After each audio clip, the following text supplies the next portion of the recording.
wabarakatuh. Bismillahirrahmanirrahim. Alhamdulillahirabbil alamin. Wassalatu wassalam ala sayyidina wa nabiyina Muhammad wa ala alihi washabbihi ajmain. Fa ya ayyuhal insan, fa inna insyaallah asu fi kitabi Syekh Abdul Qadir Jailani. Kitabuhu Sirrul Asrar. Mudah-mudahan Allah Subhanahu wa taala wa nafa'ana bihi wa ulumihi fid darain. Mudah-mudahan Allah memberikan manfaat kepada kita semuanya dengan ilmu-ilmu daripada Syekh Abdul Qadir Jailani, dan mudah-mudahan kita mendapatkan bukan sekedar manfaat dunia tapi juga manfaat di dunia dan akhirat. Amin ya rabbal alamin. Bagian-bagian daripada ilmu ma'rifatullah memang tidak harus dengan akal ya. Sebenarnya kalau dikatakan juga akal, yang kemarin sudah saya sampaikan bahwa akal, kalaupun juga akal, bukanlah akal ma'asi ya, akal cara berpikir kita materialistik atau hedonisme, tapi sudah kepada akal yang disebut dengan akal kolbu, atau akal yang sifatnya sudah pada kejiwaan kita ya, akal yang sifatnya ma'adi, yang sudah akal yang kita miliki pada adanya pencerahan kita kepada Allah Subhanahu wa taala. Itulah ilmu ma'rifatullah sesungguhnya. Meskipun mungkin kita menjalani dari sebuah keyakinan kecil, makin besar, mudah-mudahan Allah Subhanahu wa taala selalu membimbing kita, memberikan hidayah taufik kepada kita, sehingga kita berkata sebagaimana perkataan orang ahli surga, alhamdulillahilladzi hadana lihada wa ma kunna linahtadiya laula an hadanallah. Maka hari ini kita membahas tentang alamatus syaqawah, tentang tanda-tanda orang menderita di akhirat kelak. Dia akan menderita di dunia, dia menderita juga. Sebenarnya dia menderita di dunia maupun di akhirat. Bagaimana alamat itu ada sebenarnya. Nauzubillah min dzalik, bila itu terjadi pada diri kita. Semoga kita cepat menghindarinya. Bagaimana cara menghindarinya? Ya tadi itu dengan menyinarinya, dengan membersihkannya melewati syariah johir kita dulu, kemudian pada syariah batin, kemudian batinul batin, batinnya di dalam batin, dan batinul batin fil batin, lebih dalam lagi pada batinnya. Nah karena itu Syekh Abdul Qadir Jailani mengatakan, qala mu'allif rahimahullah, wa alamatu syaqawah, alamat daripada penderitaan itu khamsatun, ada 5 perkara. Kemarin ada, menurut saya Syakik Al-Balki, ada 5 tanda bahagia. Sekarang ini tanda orang itu menderita. Sekarang tanda orang menderita, menyakitkan hati mendengarnya. Tapi mudah-mudahan intinya kita menghindari dari keadaan ini ya. Pertama adalah, kata beliau, qaswatul qalbi, keras hati. Keras hati itu hati dalam arti johir ya lembut aja. Arti dalam artinya, maksud keras hati ini ialah pertama kali biasanya dalam dunia ma'rifatullah disebut dengan orang yang menolak kebenaran, orang takabur. Takabur itu pada dasarnya adalah orang menolak kebenaran. Iblis itu punya hati yang sangat keras, hati kohar, hati yang sangat keras, sehingga dia menolak untuk sujud kepada Adam. Lalu dia berkata, ana khairum minhu, aku lebih baik dari dirinya. Nah, inilah sumber batang tubuh daripada iblis. Kalau kita mengenal sudah ma'rifah tentang iblis ini batang tubuhnya adalah mengakui dirinya lebih dari orang lain, hebat dari orang lain, mampu daripada orang lain. Siapapun juga, dia adalah mengaku dialah yang selebih segagalanya dari segala yang lain. Nah, bila kita ada menghinggapi penyakit itu,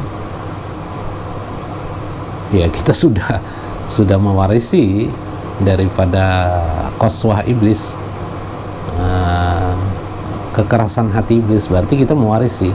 Makanya selalu hampir banyak saya menjelaskan di sini nasihat utama saya Abdul Qadir, jangan mencela orang, jangan menuduh-nuduh orang, jangan, karena batang tubuh menuduh orang, menyalahkan orang, apalagi membid'ahkan orang, mentahjir, mencela, ini berbuat syirik, kamu berbuat syirik, menghina orang mukmin, Itu adalah batang tubuh yang tidak menyelamatkan orang muslim. Orang mukmin yang bagus itu, kata Nabi, yang salim, ya, selamat sejahtera dari mulutnya dan tangannya kepada orang muslim yang lain.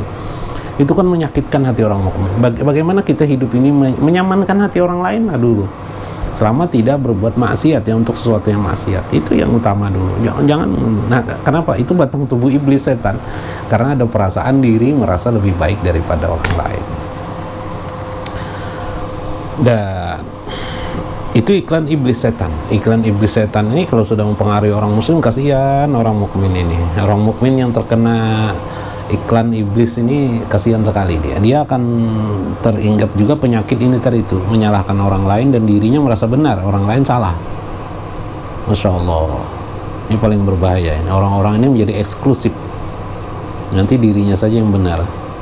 Dan inilah juga nanti akar Anda bisa menjadi teroris. Teroris, ya. Teroris ini kan menghendaki, misalnya bisa saja orang muslim, ya, jadi teroris bisa karena salah memahami keislamannya, sehingga merasa benar dirinya orang lain salah, orang lain kufur, akhirnya dia membom manusia ini semuanya layak mati. Gitu kan, yang hidup itu hanya untuk Allah katanya, padahal memahami Allah begitu sempitnya, ya. Memahami agama begitu sempit, nah, akibatnya seperti itu. Itu salah satu qaswatul qalbi. Ada juga qaswatul qalbi itu juga diartikan oleh para alim, ulama, hukama, para hukama atau ahli ma'rifatullah, ahli hikmah. Disebut dengan juga qaswatul qalbi itu orang yang tidak terbuka hatinya melihat kemiskinan, kesukaran orang lain, sehingga dia enggan membantu orang lain. Jadi melihat orang miskin, melihat orang yang perlu bantuan, dia hatinya tidak ada rasa kasihan. Tidak ada rasa kasihan. Itu juga qaswatul qalbi, sehingga dia tidak mau mengeluarkan harta bendanya untuk kepentingan orang lain. Dia hanya tahu memikirkan dirinya sendiri. Nah, ini orang yang mencari kepentingan dirinya sendiri ketimbang kepentingan orang lain. Bahkan yang saking keras hatinya itu, bahkan dia tidak mau berbagi dengan anak dan istri-istrinya. Oh, ini keras lagi ini. Masih ada juga orang yang keras hati dengan orang miskin, tidak mau sakit hati, tapi dia tidak pelit dengan anak istrinya, masih mending lah, tapi juga tidak baik ini. Maka orang-orang seperti ini tidak mau membantu orang lain, dan bila ada orang minta bantu kepadanya, dia menganggap orang itu salah. Salahnya apa? Menyalahkan orang lain. Kalau diistilahkan Al-Quran tuh qaulun ma'rufun khairun min shadaqatin yatba'uha aja. Perkataan yang baik itu, ma'ruf itu lebih bagus daripada pemberian sedekah yang disertai dengan menyakitkan hati orang lain. Nah, saking begitu Al-Quran ini luar biasa. Sedekah itu ditolak Tuhan, meskipun sedekah itu bagus sudah, yang disertai mulut yang menyakitkan hati orang lain. Bayangkan, sedekah ditolak Allah hanya karena disertai dengan kata-kata yang menyakitkan hati orang lain. Anda bisa saja sambil bersedekah sambil berkata kasar. Ini terima wahai orang miskin. Coba enak enggak orang miskin dengar? Nah, kata-kata ini terima wahai orang miskin. Ya, kalian ini orang-orang miskin, jadi perlu saya bantu kan? Nah, itu juga menyakitkan hati orang lain. Sudah, kalau mau bantu tuh bantu aja, tolong aja, enggak usah pakai. Kalau tidak bisa berbicara, mengatur kata, lebih baik tidak usah berkata-kata. Nanti kena firman Tuhan ini. Qaswatul qalbi. Orang qaswatul qalbi tidak, tapi orang qaswatul qalbi, nah, bayangkan, orang qaswatul qalbi sudah tidak memberi, menghina lagi. Bagaimana penghinaan mereka? Menyepelekan orang, dasar orang miskin ini tidak mau bekerja. Oh, begitu kan, waduh. Innalillahi wa inna ilaihi raji'un. Ada melihat keluarga sakit, sulit hidupnya, dasar budaya miskin, tidak mau berubah. Membantu enggak? Kalau membantu juga ditolak Allah juga kan. Karena perkataan kasar tadi. Ini orang yang qaswatul qalbi, di antara orang qaswatul qalbi. Qaswatul qalbi di sini juga ya tidak mau membantu orang lain, ya, tidak kasihan kepada orang lain. Bahkan bisa saja kepada anak istri juga begitu. Nauzubillah min dzalik. Kepada keluarga, kepada ibu bapak. Ada orang tuanya sudah meninggal dunia, tidak didoakan lagi, merasa cukup dengan doa pribadi, orang lain tidak. Saya doakan sendiri aja, orang tua tuh nyatanya dikabulkan Allah gitu kan. Ya, panggillah, andai tauladan sekeliling Anda orang-orang, beri makan mereka. Nikmat kan makan. Sehingga apa yang terjadi? Banyak hikmah di sana. Mereka juga ikut mendoakan orang tua Anda. Doakan orang tua Anda sama-sama. Jangan kayak apa bedanya dengan ayam mati dengan orang tua Anda. Ayam mati kan biasanya sudah dilihatkan aja lagi. Janganlah begitu. Nah, orang tua Anda disayangi tetap meskipun mereka sudah meninggal dunia. Ini orang yang mempunyai kelembutan hati. Tapi kalau orang qaswatul qalbi, udah tahu dia orang tua meninggal seperti bangkai aja lagi. Nauzubillah min dzalik. Panggil wa ta'amuhum. Beri makan orang-orang yang Anda panggil. Kasih mereka. Maka orang-orang kampung itu akan berkata apa? Subhanallah, ini adalah rahmah bagi si orang tua maupun diri kita. Baiknya keluarga si anaknya yang meninggal ini. Maka mereka pun mendoakan orang tua kita ikhlas. 2. Apalagi yang dikatakan? Sebuah iklan bahwa orang tua kita mengajarkan kepada kita kebaikan, maka kita lakukan ini kebaikan. Seolah-olah mereka sangat ikhlas menerima kepergian orang tua kita. Segala kesalahan-kesalahan orang tua kita pasti dimaafkan oleh mereka pada pribadi-pribadi yang pernah salah. Subhanallah, luar biasa sekali ini. Kalau Anda tahu rahasia daripada Anda memanggil orang lain.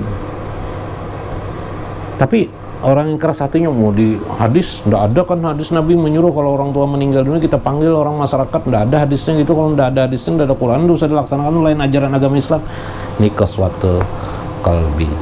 Memahami agama hanya daripada teks lahir saja, tidak pada ajaran-ajaran yang lain. Padahal ajaran Islam itu ada ta'amul miskin, memberi makan orang-orang miskin. Tapi yang diberikan tetangga tuh kaya-kaya aja, bukan ta'amul miskin, berarti situ ta'amul khair, memberi makan dalam kebajikan, silaturahmi berarti di situ. Fasali rahimakum, menyampaikan silaturahmi kepada mereka, sehingga timbullah informasi isu yang baik tentang orang tua kita. Itu ria-ria aja kepada anak, udah ada ria, mana ada orang ria memanggil orang lain untuk memberi makan.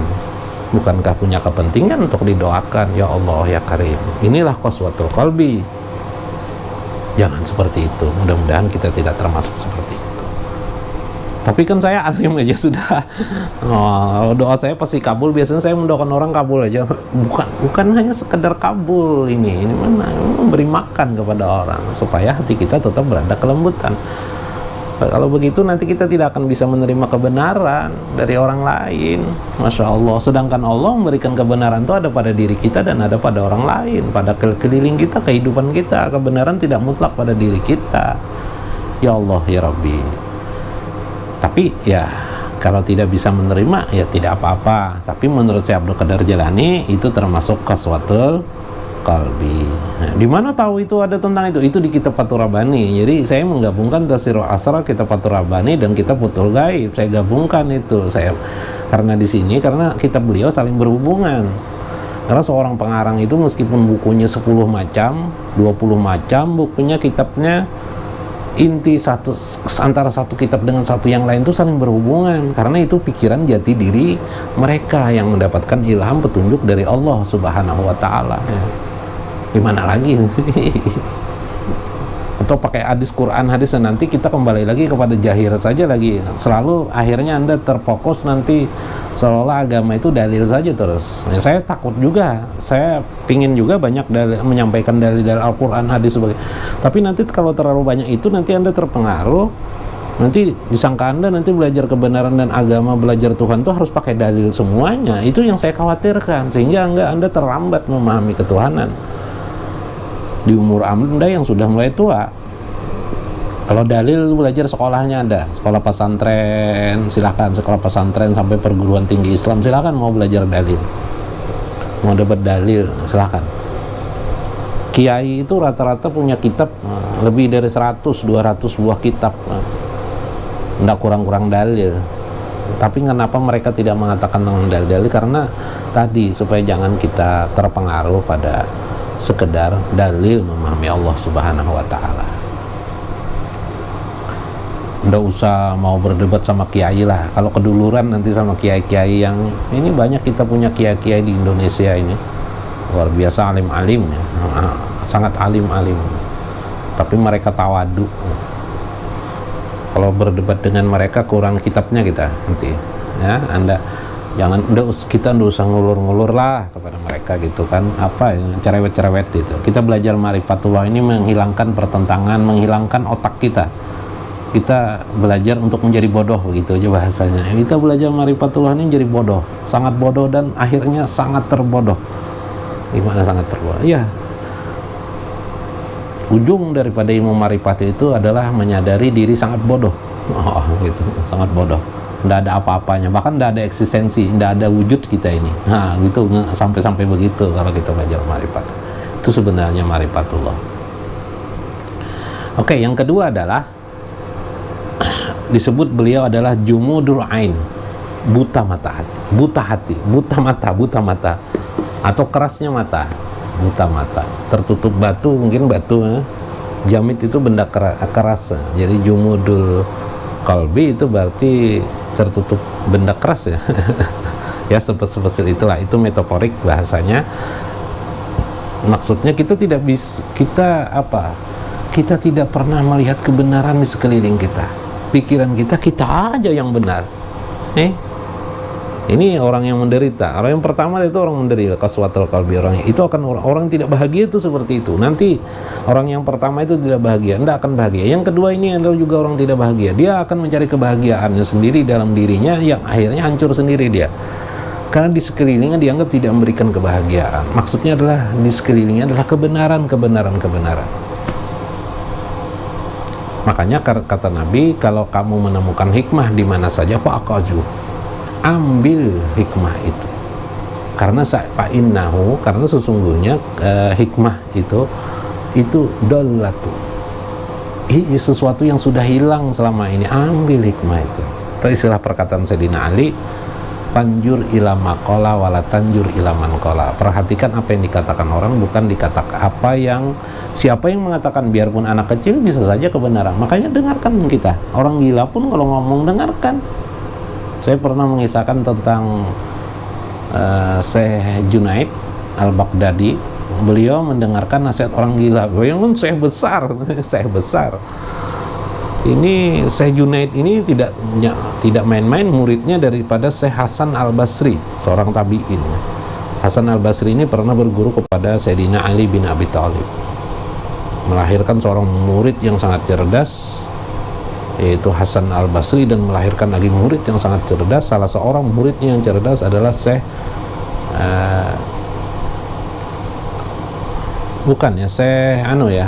Syekh Suhail Ibnu Tustari, ya.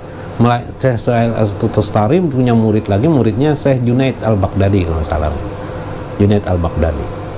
Syekh Junaid mendengarkan nasihat dari orang gila, bayangkan. Nah, inilah bahwa beliau itu tidak buta hatinya, tidak buta matanya. Beliau itu melihat di sekelilingnya mungkin ada kebenaran, ada Tuhan. Bahasa sufinya begitu kan. Di mana-mana aku melihat Tuhan. Kalau Anda membaca berdalil, fa inna ma tu'alu fasama wajhullah, dimanapun kamu menghadap di situ ada Allah. Maksudnya kebenaran. Dimanapun kamu bisa menemukan kebenaran Allah. Apa yang kamu pandang buka mata kamu, itulah fa inna ma tu'alu fasama wajhullah. Tapi bi ilmi takwil, ya, dengan pengetahuan takwil yang memahami itu, nanti salah lagi. Wasalis yang ketiga adalah ar-rukbah fid dunya. Tidak berselera terhadap dunia, tidak berlebihan berselera. Dia bisa mengatur seleranya terhadap dunia. Baru merasakan beristri 1, kepingin 2, 3, 4 sudah. Ini berselera sekali dengan dunia. Baru dapat 1 mobil, kepingin lagi mencari mobil sampai puluhan mobil di kerangkeng di belakang rumah. Ya, itu kita. Itulah berseleranya kita terhadap dunia. Baru mendapatkan harta rezeki yang sedikit, pingin lagi rezeki yang banyak. Akhirnya kita terlena. Anda boleh kan begitu? Ya silahkan, tidak apa-apa. Yang menjadi masalah itu kita terlena dan lupa kepada Allah. Ini banyak lupa akhirnya kepada perintah-perintah Allah, lalai terhadap perintah-perintah Allah, maksiat, nanti kita masuk ke dalam maksiat. Itu masalahnya. Nah, maka orang yang seperti ini akan menderita. Yang tadi menderita, yang ini juga menderita. Menderita oleh apa? Oleh tekanan ke selera kita. Kita menderita karena selera kita. Coba orang yang kepingin makan pisang goreng saja, kalau tidak ada pisang gorengnya menderita enggak dia? Dicari-carinya sudah ke sana kemarin, enggak ada orang jualan pisang goreng. Pisang goreng. Wah, menderita sekali dia saat itu. Coba bayangkan kalau seleranya terlalu tinggi, terlalu banyak macam-macam. Apa aja dunia ini selera ibu, banyaknya sakit hati di yang diri, tidak akan pernah bahagia Anda. Subhanallah, betul yang dikatakan Syekh Abdul Qadir Jilani, sangat betul. Warabi yang keempat,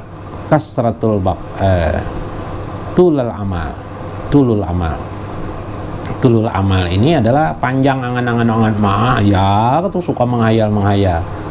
Tidak ada satu pun yang tercapai. Hayalannya macam-macam, berubah sampai berapa, tidur enggak, tapi menghayal semalaman menghayal. Besok besok kan enggak ada yang dikerjakan, hayal aja, main game. Main game, ini game, hayal aja. Makanya tulul amal, hati-hati tulul amal. Jangan, kalau suka main game ya dikurangi main gamenya, sedikit. Nah ini bahaya nih, nanti jadi tulul amal kita ya.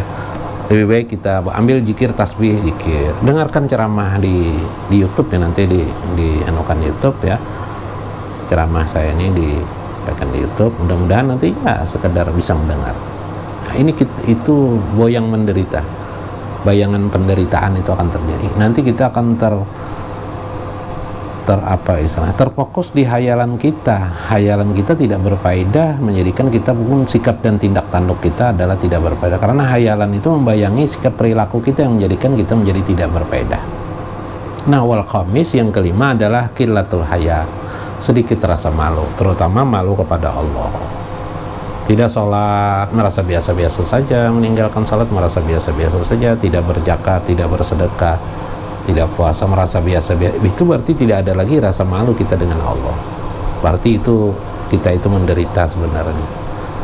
Tunggu menderita itu, tunggu penderitaan. Penderitaan bagaimana? Jangan hanya diukur material. Hati kita akan berboyang nanti, berbalas dengan kesedihan, kata Syekh Abdul Qadir. Dalam kitab Fathur Rabbani beliau mengatakan hati kita akan dibalas oleh Allah nanti dengan penderitaan. Artinya timbulnya rasa hampa, timbulnya rasa tidak enak, tidak nyaman di hati, secara mistis, secara tidak kita sadar. Kenapa jadi hati saya ini jadi tidak enak terus? Kenapa hati saya ini jadi tidak nyaman terus? Kenapa hati saya ini jadi gelisah terus?